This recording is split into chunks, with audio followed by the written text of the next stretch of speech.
Welcome to Commanders Daily, everybody. It's your one-stop shop for everything going on with the Burgundy and Gold. I'm Bob Matthews. We're delighted that you have joined us. Don't forget to hit that like and subscribe button so you get the new episode every day. Still dealing with the fallout from yesterday's press conference by Terry McLaurin, where he said that it is frustrating and he is not happy with the fact that he and his agent allegedly have not heard from the club in about a month over these contract negotiations. Yeah, that's right. Still unsigned as of today. I was we've had kind of a day to digest this all, kind of process the whole thing and the reaction to it. And, so we'll dive into it a little bit more here in the first two segments of the show. I heard some people, giving Terry a little blowback here, saying he kind of oversold the whole thing yesterday. I really don't think he did. I think, when you start talking about do they pay him how much, well, not do they pay him because they are going to, but how much, why is it taking so long?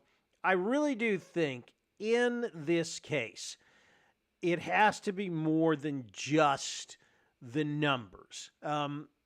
There was a salary comparison. I think Kevin Sheehan was doing it on the team. Fabulous, by the way. Sheehan always so smart, so insightful on this stuff. And comparing McLaurin's deal to, the top 10 receivers in the league, comparing him to, for instance, Amon-Ra St. Brown, who I believe got a $30 million deal from the Lions about a year and a half ago. And, you can make the argument that is Terry actually one of the 10 best receivers in the league? Does he deserve something north of $30 million? I think McLaurin is in a really unique spot in the fact that, he was handcuffed until last year with the fact that he had just dreadful quarterbacking and yet still managed to, to perform his first 5, 6 years in the league or however long it's been. I lose track on that. But I think one of the things you have to take into account, kind of the intangible part of his performance, is the fact that he had that really bad quarterbacking up until last year. And, he was still able to be the team leader in yards, in receptions and catches and all that stuff. He still performed every year, as better than any other receiver on the team. To me, that kind of makes him, that number one receiver. I understand that if you look at it just from an analytical standpoint, from a statistical standpoint, and you say, he's just not up there with the A.J. Browns or the the Amon-Ra St. Browns or, whoever, take your pick, CeeDee Lamb, either of the guys from Cincinnati. But you're also, if you are the Commanders, you're hamstrung by the fact that, those guys, those top 10 receivers that everybody talks about every year, they don't grow on trees. And none of them are coming to Washington, even if they get to free agency. It's just not going to happen. So, from that standpoint, McLaurin is your number one wide receiver, and a bird in the hand is kind of worth two in the bush. If you conceivably, and it's not going to happen, but you conceivably let him go, you're not getting one of those other guys to come here because they are going to be signed by the team that has him right now. They'll just make him an offer that they can't refuse. So, for that reason, I think you just got to say, hey, Terry McLaurin is wide receiver number one. Pay him like that. It is what it is. And that's just, that's just the way it goes. I also, as we said yesterday, I don't see where, if you're talking a difference of $25 million and $30 million, or $27 million and $31 or $32 million. All right, you're talking about a difference of $5 or $6 million. How is that going to negatively manifest itself 2 or 3 or 4 years out?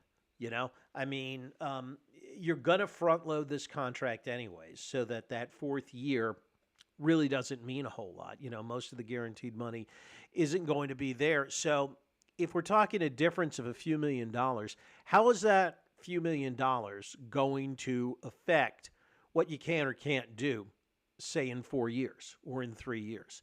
A few million, $4 or $5 million isn't going to get you a game changer at any position. So that's why, unless we're talking, the two sides are, $8 to $10 million apart on this contract, which I don't think they are. But, again, we don't know. So who has the leverage in all this? That's what everybody has been asking today. Who has the leverage in these negotiations? Is it McLaurin? Is it the club? And I'm not sure, although I actually think the reason that maybe Terry's camp decided to do what they did yesterday was because they think they don't have the leverage. And the more you think about it, maybe that's the case. It's also why I think he deserves, somewhere north of $30 million, but that's a whole other story. I think the team probably has the leverage in this for these reasons.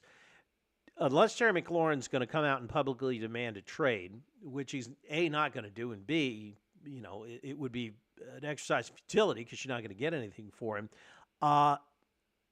He's under contract this year. That's just the bottom. That is what it is. If he holds out, everybody says, well, he could hold out. He doesn't have to play this year, whatever. No. If he holds out, if he, doesn't play this year, well, then his contract doesn't accrue, and he is conceivably in the same place he is next year.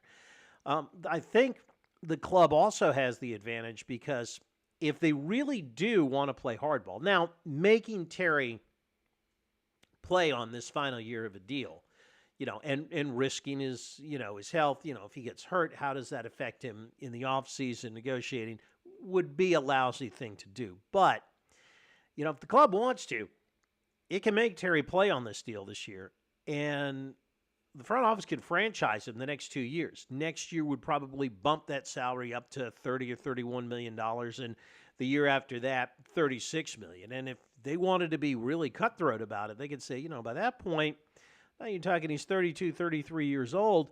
I think you could even transition tag him a third time. And again, at 33, who knows, what's going to happen.